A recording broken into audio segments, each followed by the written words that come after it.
Bienvenidos al siguiente video sobre el área de estadística y probabilidad en el nivel de noveno año. Las habilidades específicas que trabajaremos serán identificar la importancia del azar en los procesos de muestreo estadístico. Además, identificar eventos para los cuales su probabilidad no puede ser determinada empleando el concepto clásico.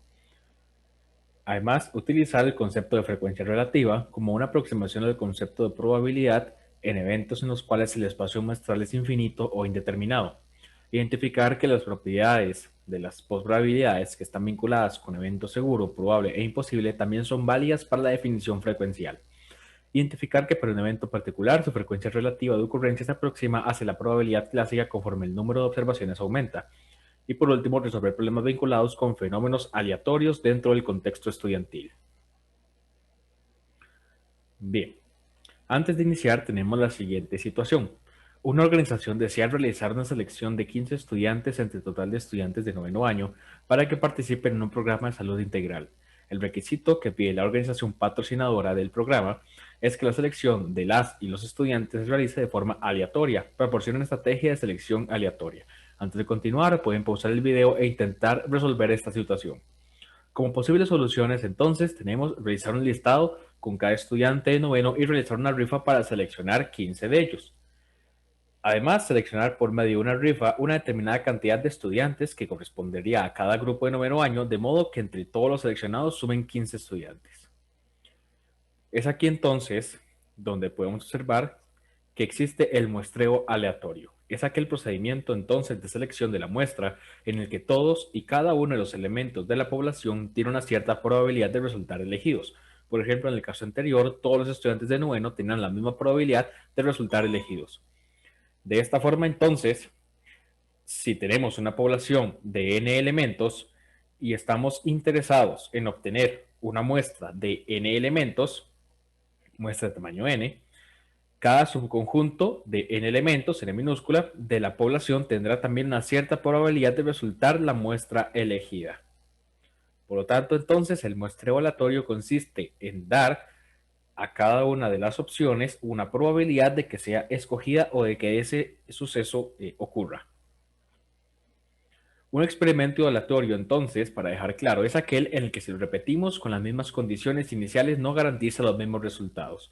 Así, por ejemplo, al lanzar una moneda no sabemos si saldrá cara o cruz. Al lanzar un dado no sabemos qué número aparecerá. La extracción de bolas en un sorteo, como por ejemplo las loterías, son experiencias que consideramos aleatorias, puesto que en ellas no podemos predecir los resultados. Podemos calcular la probabilidad de que esto suceda, pero no podemos predecir a ciencia cierta el resultado que vamos a obtener. Por el contrario, entonces existen los experimentos deterministas. Son aquellos en que se repiten las mismas condiciones iniciales, se garantiza el mismo resultado. Por ejemplo, un móvil que circula a una velocidad constante durante un determinado tiempo recorre siempre el mismo espacio. Una combinación de sustancias en determinadas proporciones y temperatura producen siempre el mismo resultado de mezcla. Por ejemplo, cocinar o cierto tipo de acciones. Un examen con ninguna respuesta correcta produce siempre el mismo resultado, cero. Lo establecido hasta este punto en materia de probabilidades limita entonces el análisis de situaciones en las que se conoce con detalle el espacio muestral.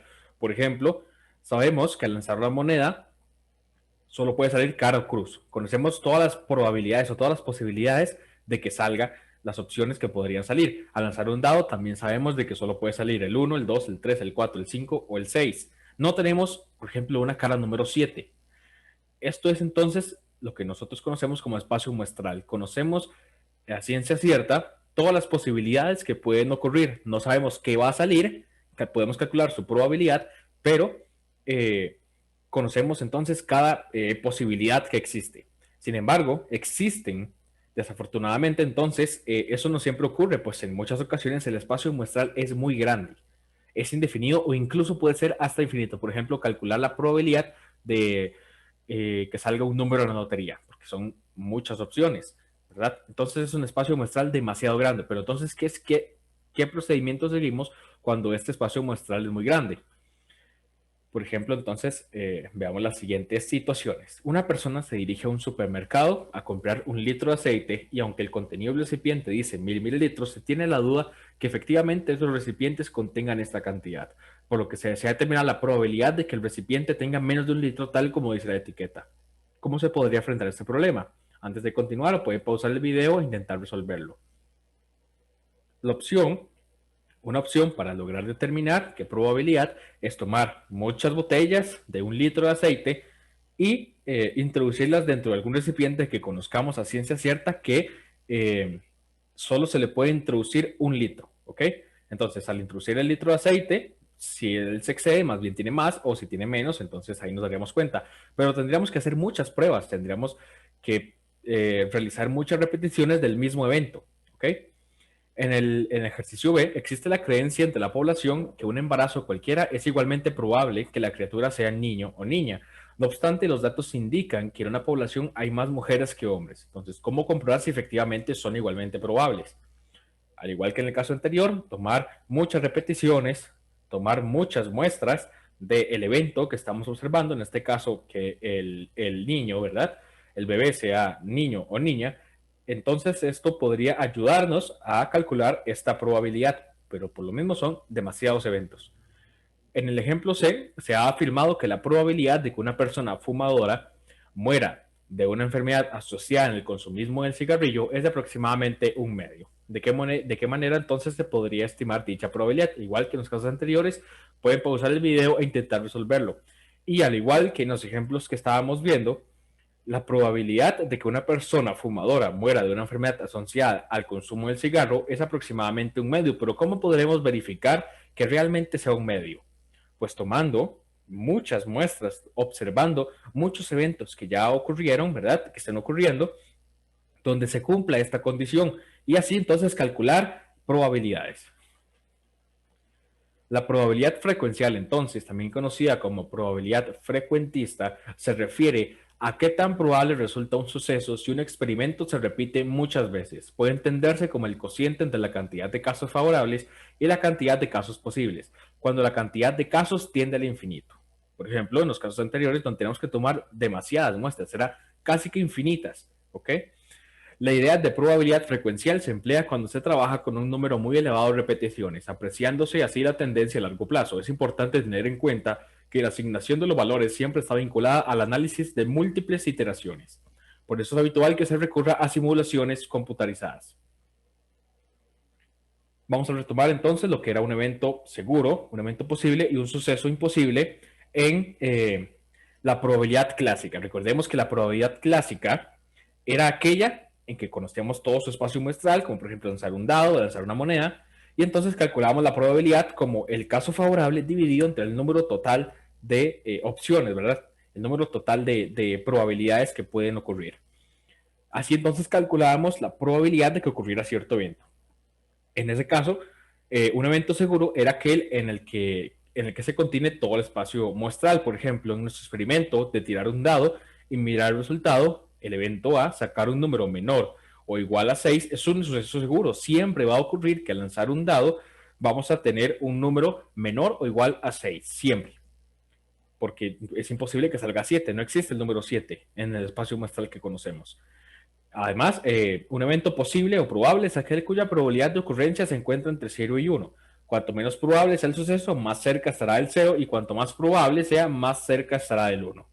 Un evento imposible es aquel que nunca puede ocurrir. En teoría, la probabilidad, el suceso imposible es aquel que nunca ocurre. Suele designarse con el conjunto vacío. Se trata de un concepto fundamental en la introducción de la probabilidad. Es lo contrario del suceso seguro. Por ejemplo, en el suceso seguro sabíamos que sacar un número menor o igual a 6 era un evento que siempre iba a ocurrir. Pero un evento que es imposible que ocurra es que saquemos un número mayor que 6. No existe. No podemos sacar al lanzar un dado un número mayor que 6. Tenemos otro ejemplo. Por ejemplo, si lanzamos una moneda 100 veces, puede salir 40 veces cara y 60 veces cruz. Esto entonces quiere decir que podría haber sido cualquier otro resultado. No indica que la probabilidad de cara sea 40% y la probabilidad de salir cruz sea 60%. No. Lo que la probabilidad frecuencial nos indica es que cuando lancemos muchas más veces la moneda, la probabilidad debe estabilizarse. Es decir, llegar a 0,5, que es lo que conocíamos en la probabilidad clásica, ¿verdad? Cuando tomábamos, por ejemplo, sabemos que escogemos cara, entonces es el evento favorable, nosotros decir 1 dividido entre el número total, que sería 2, porque solo puede ser cara o cruz, entonces era 1 entre 2, que sería 0,5. La idea de la probabilidad frecuencial es que al repetir muchas veces el mismo evento, entonces nos va a acercar a la probabilidad clásica, la probabilidad real de que ocurra ese evento. Entonces, aunque el comportamiento de los resultados concretos sea tan caótico, tras repetir un experimento un gran número de veces, debemos concentrarnos en los patrones que nos esté brindando este evento repetido tantas veces. Y debería acercarse entonces a la probabilidad clásica que conocemos habitualmente. Aquí tenemos un ejemplo de algún problema con probabilidad frecuencial. Dice que en las fiestas cívicas de Zapote hay un puesto donde por 1000 colones se puede jugar dados a 6. Este juego consiste en lanzar dos dados distintos. Si la suma de los resultados de los dados es menor o igual a 6, se gana el juego, si no se pierde. Carla, Jorge y Anthony desean determinar si vale la pena jugar el juego. Para ello deciden que cada uno juegue 20 veces dados a 6, obteniendo los siguientes resultados. Carla ganó 7 veces, Jorge 10 y Anthony 12. Como probabilidad frecuencial, cada uno jugó 20 veces, ¿verdad? Entonces, Carla obtuvo 7 eventos favorables de los 20 que jugó, o sea, un 35%. Jorge ganó 10 de los 20, es decir, un 50%, y Anthony ganó un 12 de los 20, es decir, un 60%. Para ellos, Carla, que ganó un 35%, no vale la pena jugar. Para Jorge, que tuvo un 50%, le es indiferente porque él no ganó ni perdió. Y Anthony, que tuvo el 60%, para él sí vale la pena jugar. Entonces, en estos resultados se puede apreciar que la probabilidad frecuencial hace que estos sean muy distintos, pero es que solo obtuvimos tres repeticiones, digamos, del evento.